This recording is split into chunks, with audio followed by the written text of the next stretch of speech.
प्रिय विद्यार्थियों, मैं संजय कुमार, प्राध्यापक हिंदी।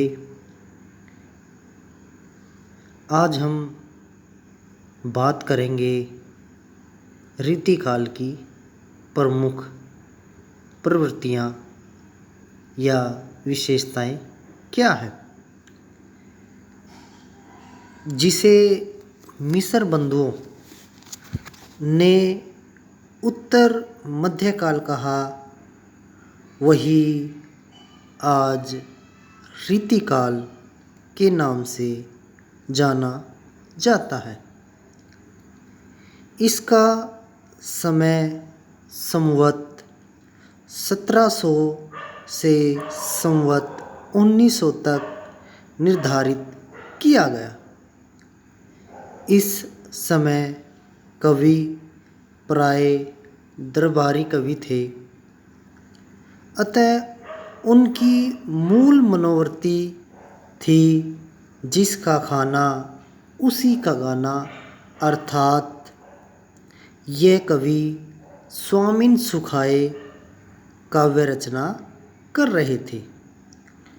पुनः इस काल के कवियों के आदर्श थे संस्कृत के आचार्य, जिन्होंने अलंकार, रीति, ध्वनि, गुण, रस, औचित्य आदि पर काव्यशास्त्रीय ग्रंथ लिखे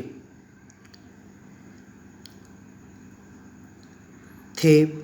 इसलिए इस काल में रीतिबद्ध, रीतिसिद्ध, रीतिमुक्त 3 प्रकार के कवि हुए।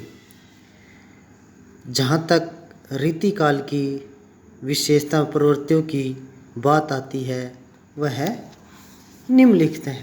पहला जो है रीतिकाल की प्रमुख प्रवृत्तियों में यह विशेषता है लक्षण ग्रंथों का निर्माण। संस्कृत साहित्य के लक्षण ग्रंथकारों का अनुसरण करते हुए रीतिकाल के अधिकांश कवियों ने लक्षण ग्रंथ लिखे। अन्य कवियों ने पहले रस, अलंकार, नायिका भेद आदि के उदाहरण देते हुए काव्य रचनाएं लिखी। चिंतामणि हो, चाहे भूषण हो, देव हो, भिखारी दास आदि ने रीति ग्रंथों की ही रचना की है। इन कवियों ने संस्कृत के कवि दंडी, मम्मट, राजशेखर, विश्वनाथ आदि का अनुसरण किया, लेकिन संस्कृत के आचार्यों के समान इन्हें विशेष सफलता नहीं मिली। पुनः इन कवियों की काव्य विधि में मौलिकता की भी कमी थी। अब दूसरा जो आता है पॉइंट आता है श्रृंगार निरूपण।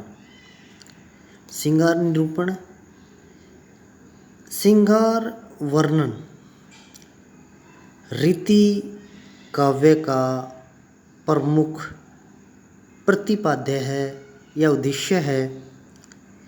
इस काल में भक्ति काल के राधा कृष्ण श्रृंगारी कवियों के हाथों में पड़कर साधारण विलासी नायक नायिका मात्र बनकर रह गए। तत्कालीन वातावरण में श्रृंगार रस रसराज के रूप में प्रतिष्ठित था। परंतु इन कवियों ने श्रृंगार के संयोग पक्ष का अधिक वर्णन किया। इनके काव्यों में वर्णित वियोग पक्ष में मार्मिकता का अभाव है।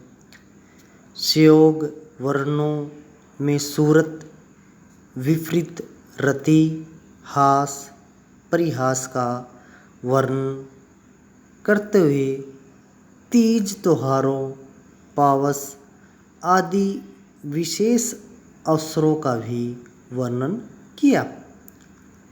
लौकिक श्रृंगार की इस भावना के पीछे संस्कृत साहित्य में वर्णित श्रृंगार, संस्कृत का प्रभाव, कामशास्त्र का प्रभाव तथा तत्कालीन कामुक सामंती वातावरण बहुत कुछ उत्तरदायी है।